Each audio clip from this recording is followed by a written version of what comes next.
So yeah, my family, man, because when I speak to people like you and I get a good vibe, and obviously, you start talking about, some how you look at the world, some of the things that you do, like it gives me this picture of like, it basically makes me question in a nice way, like what kind of family you come from, what is your background, because obviously all of these things are very important in terms of like mending the people that we are and the people that we become. So like, for the people, what is your background, and in terms of like your parents, your family, what type of family do you come from? You get me? What type of people do you come from? So I was born and bred in London. I was born in Hackney. My parents were divorced since I was very young, from a very young age, so around 5 years old, 6 years old, I would say. But I always had the contact with my father and my mother, so they were always both present in my life, which I'm very grateful for, because a lot of families in this situation, usually they hardly see the father or one or the other. Usually it's mostly the fathers that are absent in these situations. But I managed to keep in contact with both equally. I would be on my father's on my father on weekends, and with my mother during the week. So yeah, I'm very grateful for that. So it's more of an, I would say, Afro-Caribbean household kind of upbringing. Vibes. That I've been in. Yeah. Siblings? Yes, I have a little sister and a little brother. So I'm the eldest in my family. Well, say little brother. He's a half brother, but I don't like to say half brother. He's my brother. Yeah. So yeah. And do you care about legacy? Yes, I do actually. Yeah. I'm really big on legacy. Yeah. I want to leave, even if it's not necessarily my children, but maybe someone else's children. I always want to leave things to teach other people new things and how to grow, in life. So yeah. Have you reached a point in your life where you definitely understand and internally you know who you are? Yes, I think I'm coming to that. Not fully yet. Yeah. Not fully yet, because there's always something to learn. Every day you can learn something new. There's always life lessons that's going to teach you. So I would say I'm not 100% there, and I think personally you can never be 100% there. There's always something you're going to learn, and something that's going to do, even if it's your children or your spouse that's going to learn it. But this is the part of the human evolution and how we move, Yeah, man, the human evolution. Very interesting. Some people are struggling, like financially, and some people, like I just said, like they cannot even fathom starting a business. You get what I'm trying to say, because of how, the times that we're living in. Like, how you, in terms of like the vibe in London, how certain things are, just in general, like, does some of these things affect you, or you're one of them people who, like we said earlier, you're solution based, or you always just try to look for solution rather than worrying about certain things that you cannot even control? You get me? So yeah, I'm more of a solution person. So yes, there's a lot. It's hard. The cost of it is high and stuff like that. But it all depends at the end of the day on your life decisions. Like I hear some people, they're complaining about, oh, it's too expensive with this. It's the cost of living. I can't start a business or that. But then I see them in the club every weekend dancing and partying and all this stuff. So it's like, if you say, I've already done this calculation. If you calculate the amount of money you use when you go out or spend it on alcohol or this stuff, that at the end of a year, that's a lot of money. That's already enough money to start a little startup business. Or, if you don't party for a year, yes, it's a sacrifice. But from there, you can do many things. And people, they want to look like they have a lot of money, but in reality, they don't have a lot of money, and that can be very dangerous if you want to give that illusion, when you wear your super Air Force Ones or your shoes that cost 1,000 for a pair of shoes. I have a lot of people that say, oh, my shoes, I pay $1,000 or stuff like that. And I'm like, me personally, you'll never see me with shoes on my feet more than 50 or 60 quid. I don't do that because I have my perspective on it, but I'll only get that if I can buy 10 or 15 of them. That's when I'll wear something that costs a lot of money, if I can buy 15 at a time. If I can't buy 10 to 15 times the item, I don't buy it. It means I can't afford it.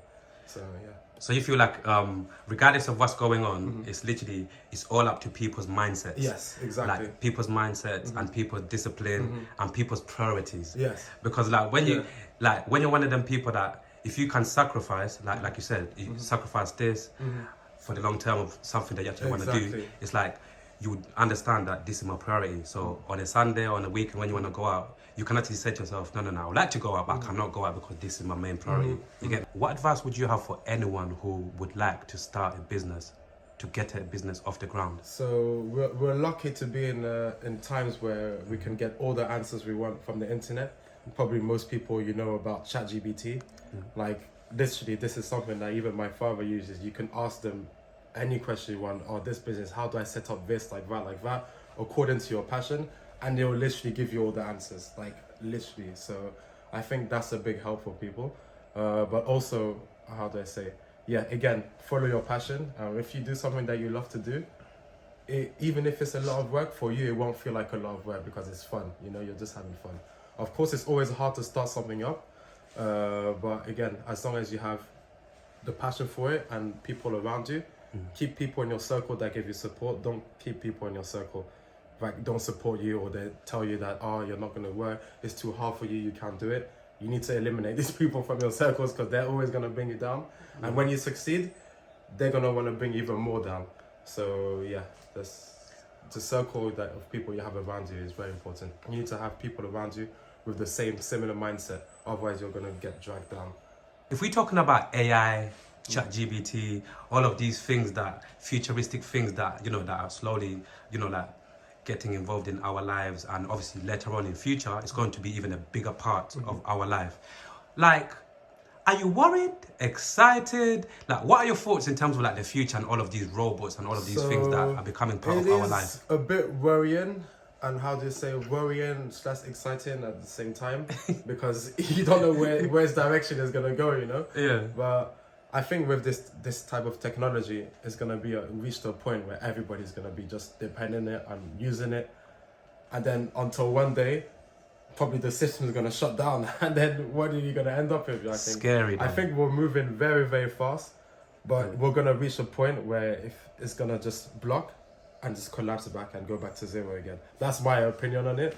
So, but what do you mean? Sorry to even cut you. What do you mean by going back to zero? So going back to zero, I mean you have so much technology, and then all of a sudden there might be a power grid that's off, or nuclear. Everybody has nuclear bombs now around the world. Everybody throws their bombs, and then boom, you'll be set to zero. So you have to start using nature again, start using the plants as medicine, because you haven't got all these how do you say pharmaceutical companies producing all this stuff. I think that's what's happening at the moment. So technology is going to get super, super advanced, and then something big is going to happen, and then we're going to have to go back to our roots again and trust in nature as we should. As we should. Yeah. To me, that sounds like a perfect idea. Yeah. That sounds like perfect, because I feel like there's so much going on around the world. I feel like, even for me, I feel like as a spiritual being, I feel like we need a certain amount, a reset to a certain degree, because like with these technologies, obviously, like there's always pros and cons in it, like the benefits and things that don't benefit us. But I just feel like what I said, like for me, I've still got this old school mentality where I feel like so many different things are going on right now. It's like, sometimes even people say like either, join up with the times, catch up with the times, or get left behind. But I feel like there's so many people, I feel like they're just too much, like for an average person to just catch up to most of it. Yeah, no, you don't have to. But I've known so many people and things, like there's this village, because my home country is in Benin, and there's this little village that my mom was talking to me about. I forgot the name, but they are a sustainable community. They live all together, and everything they use, all the resources are from the land. They don't need nothing from any exterior or any supplier or anything. They manage everything themselves. All the plants, even the dead leaves, they use it, they recycle it, they use it to make something. So these places do exist in the world. It's just that people, they don't know about it. And that's ultimately my ultimate objective, is to build this type of community with half technology, half not. I think both can work hand in hand, but it really depends again on the mindset, and then who's behind it and who you're doing it with, etc. Yeah. But I think it is possible for technology and nature to be in harmony together, So, yeah.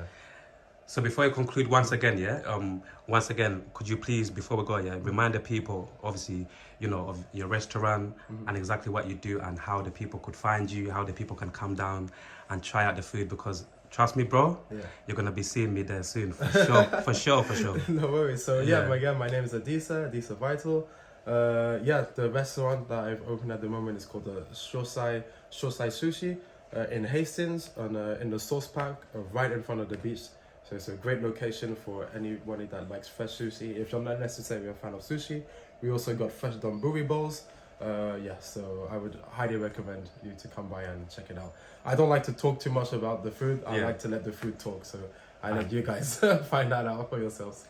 I love that. Yeah. And are you on delivery or people have to go? Not yet. You have to come for just like a summertime. We want people to come in, and then probably around winter time where people go out less.